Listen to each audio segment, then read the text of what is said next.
"She's not the first choice," my sister said, loud enough for the whole table. "She's just the backup plan." A few people laughed. Someone clinked a glass. My mom didn't correct her. She just smiled like it wasn't a big deal. I kept eating, because reacting would have made it worse, and I knew something they didn't. That night wasn't going to be the moment everything changed, but it was the moment I stopped trying to earn a seat at their table.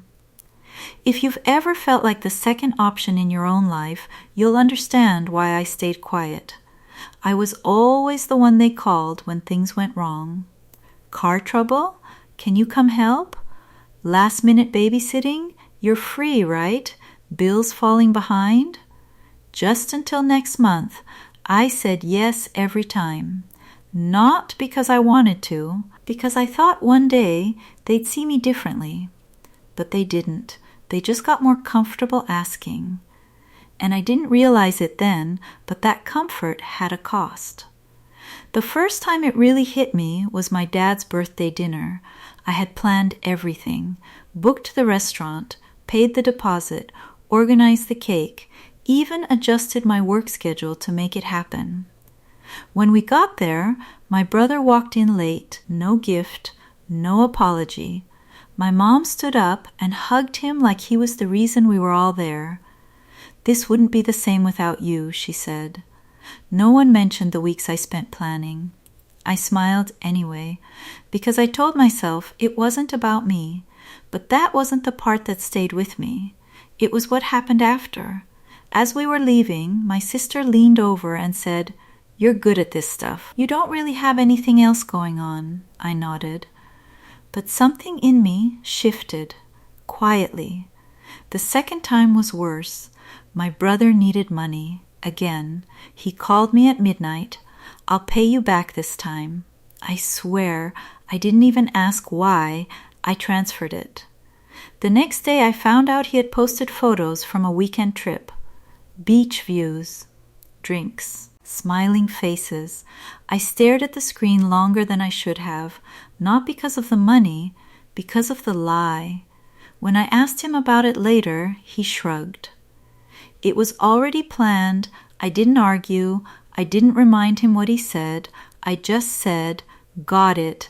And that was the moment I stopped explaining myself to them. But I didn't tell anyone that, not yet. Let me ask you something. If you kept showing up for people who only noticed you when they needed something, would you keep going, or would you start pulling back? Because I didn't make a scene. I didn't confront anyone. I just started changing, quietly. I stopped answering calls immediately. I stopped offering help before they asked. I stopped rearranging my life around their emergencies. At first, no one noticed. Then, they did. My mom called one afternoon. "You've been distant. I've been busy. With what?" I paused. Because for the first time, I didn't feel the need to justify it. "Just life," I said. She didn't like that answer. But she didn't argue. And that silence said more than anything else. The third moment was the one that changed everything.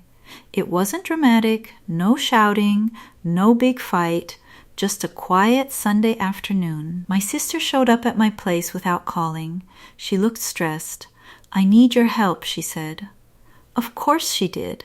Her husband had lost his job. They were behind on rent.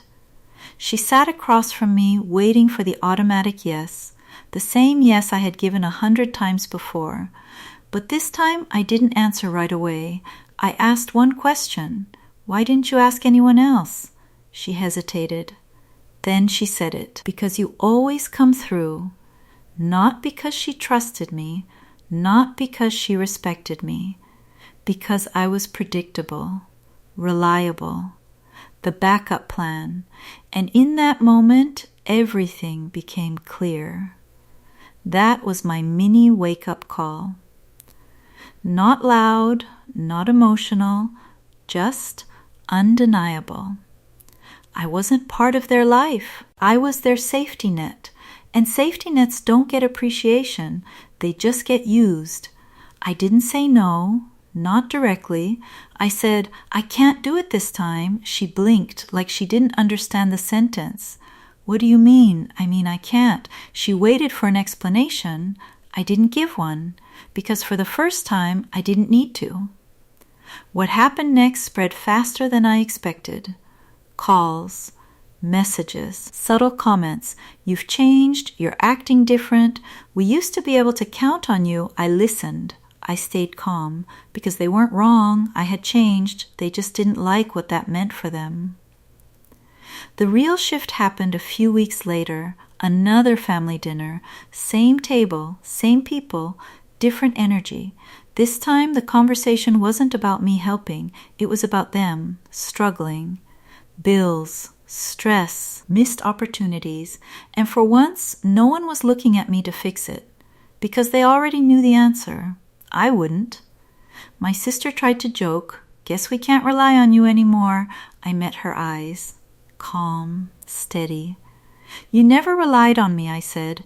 "You just expected me." The table went quiet, not dramatic, just still. And that silence, that was the loudest moment of all. No one argued, no one pushed back, because deep down they knew. They just didn't think I'd ever say it. After that night, things didn't magically get better. We didn't suddenly become close. But something changed. They stopped calling for favors. They started handling things themselves. And when they did talk to me, it was different. Less expectation, more awareness. I didn't win anything. There was no big victory, just space. And for the first time, it felt like mine. Sometimes people don't realize your value until you stop giving it away for free. Not out of anger, not out of revenge, just out of self-respect. So if you've ever felt like the backup plan in someone else's story, maybe the real question isn't why they treat you that way. Maybe it's why you keep accepting that role. I didn't need them to choose me. I just needed to stop choosing them every time. If this story felt a little too familiar, you're not alone. And sometimes the quietest decisions are the ones that change everything.